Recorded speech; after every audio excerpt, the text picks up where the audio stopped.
Loh, biasanya ku nggonceng akeh setan iku ono ndi, Cak? Biasane sih ya nangone gunung sih ya. Kon sunake wede ya daerah gunung sih ya.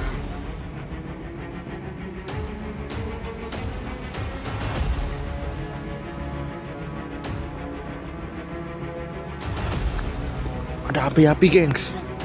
Ada api-api.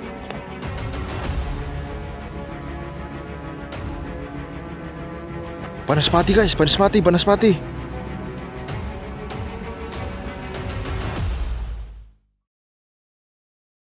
Tongkat ini adalah peninggalan dari kakek saya, yang mana kata beliau diwariskan oleh kakeknya. Jadi sudah beberapa ratusan tahun. Dan kata beliau juga tongkat ini ada isinya yang mana bisa memberikan sebuah keberuntungan bagi orang yang menyentuhnya. Nah, bagaimana teman-teman ketika mendengar ucapan itu? Apakah percaya? Semua yang saya katakan adalah sugesti, efek psikologis yang mana membuat otak kita seakan-akan itu beneran terjadi. Dan sebenarnya tongkat ini adalah tongkat random yang saya temukan di sebuah kampus, yang mana tongkat ini unik karena mempunyai corak naga dan ada sedikit-sedikit sentuhan iblis. Selamat datang di Paranormal Journey di Bank, di mana kita akan membongkar suatu hal yang mistis dengan pendekatan sains. Karena di Paranormal Journey yang sebelumnya ada yang request, jadi saksikanlah Paranormal Journey di Bank.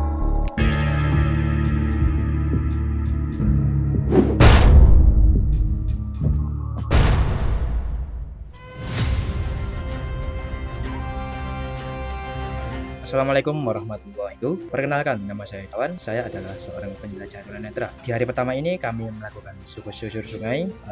Saya sebagai penjelajah tunanetra, hal ini tentu sangat menantang.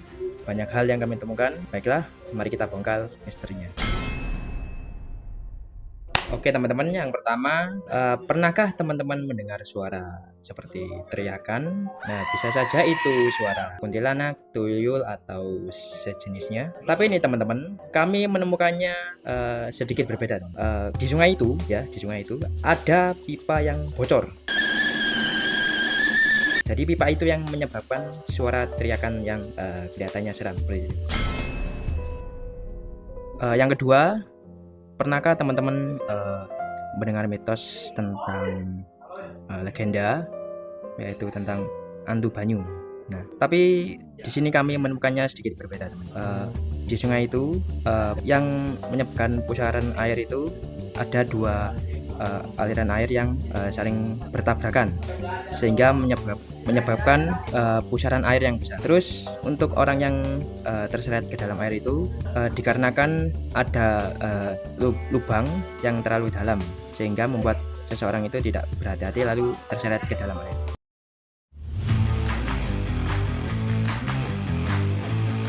Di hari kedua ini kita telah melakukan pendakian di puncak Putuk Gragal, yang mana ketinggiannya 1480 mdpl. Ya, pada saat pendakian ini memang seru sekali dan sangat-sangat exciting. Apalagi waktu itu kami dipencar. Kami melakukan sebuah penelitian atau observasi, yang mana kita akan mencari potensial mana yang bisa kami masukkan ke catatan kami. Baik, langsung saja kita mulai. Pernah nggak sih kalian pas capek-capek nanjak gunung tiba-tiba terdengar suara gamelan, apalagi di malam hari? Mungkin buat pendakian malam yang sering gunung di sekitar jam 12-an ke atas, sangat tidak mungkin sekali kalau semisal ada orang hajatan di jam 12 ke atas. Secara mistis atau klinik, katanya ini disebabkan oleh pasar setan atau kerajaan goib. Tapi tahu nggak teman-teman, kalau ini tuh sebenarnya nggak ada kaitannya dengan kerajaan goib atau pasar setan itu. Namun kami telah menemukan dua jawaban. Pertama, jika batu jatuh dan terkena batu yang lain, dan jika batu itu memiliki bentuk yang sangat pas, itu bisa jadi teman-teman itu menimbulkan suara-suara gamelan. Dan yang kedua, ini udah dicek faktanya oleh teman kita yaitu Mas Faiza, yakni suara gamelan bisa saja adalah suara sound horeg. Sound horeg di saat ini secara umum itu memiliki instrumen yang seperti gamelan.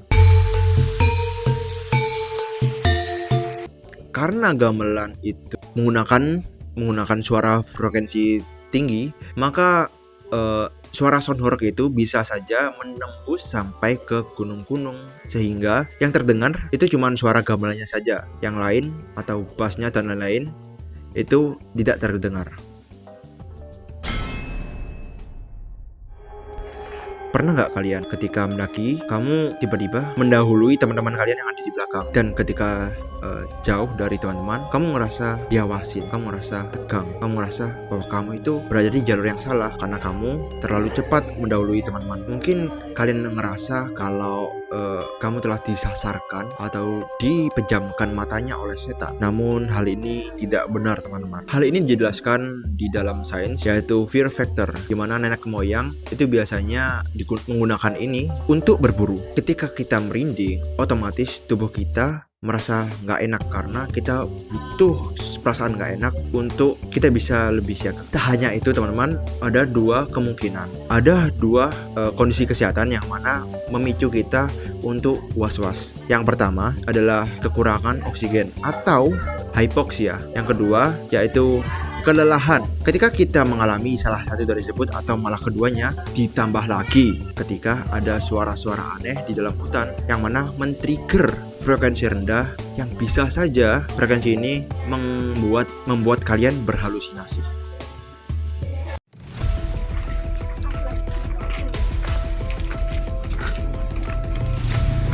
Perkenalkan, nama saya Faizal Aziraihan. Saya dari kelompok Gol 2. Di sini saya akan menceritakan hari ketiga kami di salah satu tempat yang akan kami teliti, yaitu Recolanang, tepatnya di Celaket, Mojokerto. Jadi kami satu kelompok berangkat dari villa pukul 6 pagi dan sampai sekitar pukul setengah 8. Karena informasi yang diberikan juga, tempat wisata tersebut mulai bisa dikunjungi oleh masyarakat atau warga di pukul setengah 8 pagi. Sebelum ke area patung, kita sudah disuguhi oleh beberapa informasi umum yang menjelaskan terkait awal mula adanya patung Recolanang tersebut. Dan juga sebelum ke arah patung, kita harus menaiki sejumlah anak tangga, mungkin sekitar 170-an lebih anak tangga. Jadi teman-teman, di sekitar patung kami tidak boleh ada yang menggunakan kamera, mempotret ataupun memvideo. Mungkin tujuannya baik agar tidak ada informasi aneh yang tersebar luas di media sosial. Baik teman-teman, kita sekarang akan memasuki segmen mitos-mitos yang sering kita dengar di sekitar patung tersebut dari masyarakat ataupun orang-orang sekitar, yang salah satunya yaitu terkait merasa ada hawa berat yang menempel di tubuh. Nah, hal itu bisa dijelaskan secara logika teman-teman, dan bisa dijelaskan dengan kondisi alam yang ada. Jadi karena patung itu berada di ketinggian dan kita harus menaiki sekitar 170-an lebih anak tangga. Jadi faktor yang bisa kita ambil yaitu faktor kelelahan, karena kita juga harus naik tangga dulu 170 untuk memasuki area patung. Dan juga karena kondisi alam, karena patung tersebut berada di daerah ketinggian, otomatis udara yang kita hirup berkurang, memberikan tekanan fisik yang menyebabkan tubuh kita bisa merasa kelelahan. Hal itu juga didasari oleh sugesti kita mungkin yang menganggap bahwa adanya roh patung ataupun apapun itu yang bisa mengganggu pikiran kita. Selanjutnya yaitu terkait mitos tentang kita tidak boleh berbicara kotor di dekat patung, kita tidak harus menjaga perilaku kita di depan patung, tidak boleh tidak sopan. Ya itu di semua tempat kita juga harus menerapkan teman-teman, nggak harus di patung atau di gunung. Biasanya orang-orang kalau ke gunung jangan bicara kotor, harus menjaga sikap. Ya di kota kita juga harus menjaga sikap, dimanapun tempat kita berada, kita harus menjaga perilaku kita, sopan santun kita, harus menjaga ucapan kita, nggak melulu harus di gunung tidak boleh berkata kotor, di dekat patung ini tidak boleh berkata kotor yang nanti akan menyebabkan kerasukan lah, apalah. Ya kita juga harus menjaga setiap perilaku kita dimanapun. Di perjalanan keempat atau hari terakhir ini, tujuan kami adalah mengelilingi atau eksplor di permukiman warga. Di kasus kami, perjalanan dari pervilahan Reco Lanang sampai jalan pertengahan restoran Awan. Di sini kami menemukan beberapa hal mistis yang umum, yaitu: pernahkah kalian mendengar suara auman serigala atau gonggongan anjing yang sangat keras di malam hari? Mungkin pemirsa mengira itu adalah manusia jadi-jadian atau skinwalker. Eits, jangan panik. Bisa jadi itu adalah anjing liar yang berkeliaran. Karena di kasus kami, banyak anjing yang berkeliaran di hutan pada malam hari. Ditambah lagi, kasus kami dekat dari tempat pelatihan anjing militer. Oke, itu yang pertama. Lanjut yang kedua. Yang kedua ini ketukan pintu atau suara mengkerak. Nah, teman-teman, pernahkah kalian merasa pintu kita bersuara keras dan mungkin benda lainnya mengeluarkan suara bahkan bergerak sendiri? Mungkin kita mengira itu gangguan setan atau jin atau lain sebagainya. Nyatanya semua itu bisa jadi peregangan molekul dikarenakan pergantian suhu.